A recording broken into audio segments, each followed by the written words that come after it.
Monsieur François Hollande, vous voici à la tête d'une nation qui se veut la vitrine du monde, la France. Vous êtes sans ignorer que la survie de la France dépend de ce sol africain. J'espère que vous ne venez pas faire comme votre prédécesseur qui n'a pas compris qu'on ne construit jamais rien de bon sur la souffrance d'autrui. Il voulait construire la France sur la souffrance de l'Afrique. Il a oublié une chose, que l'époque a changé. L'époque du maître et son élève ou du maître et de son esclave est révolue. Charles de Gaulle, Pompidou, Giscard d'Estaing, François Mitterrand, Jacques Chirac l'ont fait. Mais Sarko ne voulait pas comprendre que l'esclave est affranchi. L'Afrique est ouverte au monde. Elle n'est surtout pas la chasse gardée de la France.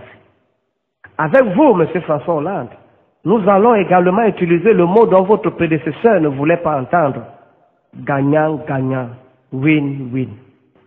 Nous avons la matière première, car c'est Dieu qui nous l'a donnée. Vous de l'Occident, vous avez vos moyens financiers, parce que vous les avez fabriqués.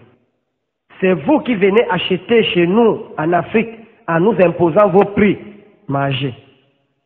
Quand nous voulons imposer les nôtres, parce que c'est nous qui avons de la marchandise, c'est autre chose qui se présente.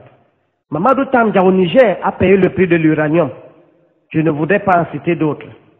Monsieur François Hollande, posez un tout petit peu cette question aux Français, entre le vendeur et l'acheteur, qu'ils proposent le prix, afin que les deux puissent en discuter.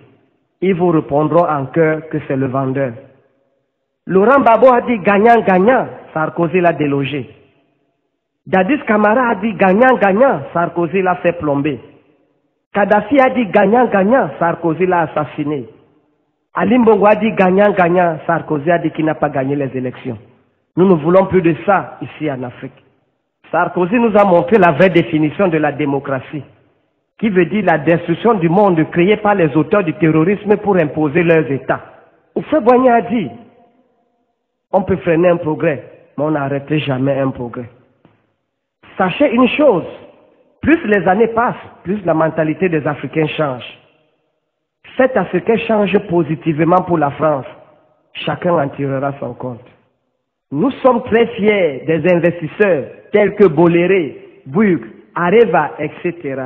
Surtout quand ils viennent investir pour investir en faisant le win-win, gagnant-gagnant.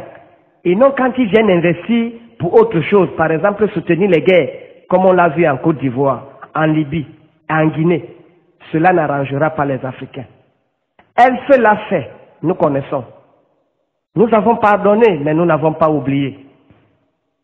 Monsieur François Hollande, il faut tirer les leçons des bêtises que de les imiter. Il y a un proverbe africain qui dit, je cite, qu'il faut nourrir son enfant jusqu'à ce qu'il pousse les dents, pour qu'il vous nourrisse en retour quand vous aurez perdu les vôtres. La France est venue se présenter comme la mère de l'Afrique. Preuve en est que c'est elle, la porte-parole de l'Afrique à l'ONU.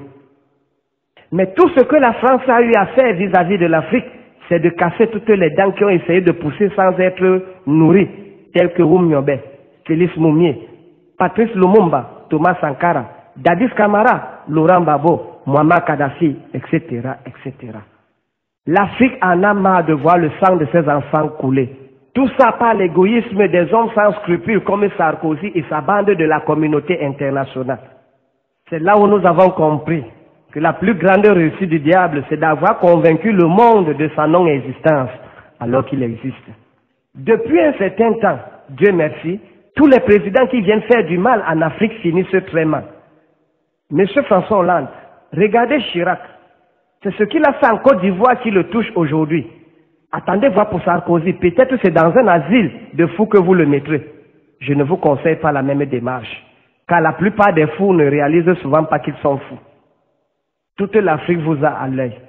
Je suis l'homme qui est fier d'être africain. Je suis sûr et certain, Cyril Bojiko, président Chop Chop, Andy Doumbé, Babi Sakana, Batias Guigno-Ona, Kalis Beala, Kawalai, Ateba Yene, Kazo, Papa Eto, Veto, Samide, Don King, Douksaga, Bébé Guy, Karel, Maître, Thomason, tous les Africains, et ne diront pas le contraire. Fiers d'être noirs, car le noir est la couleur de la quiétude. Peut-être Jésus était noir et que Dieu n'attend pas noir.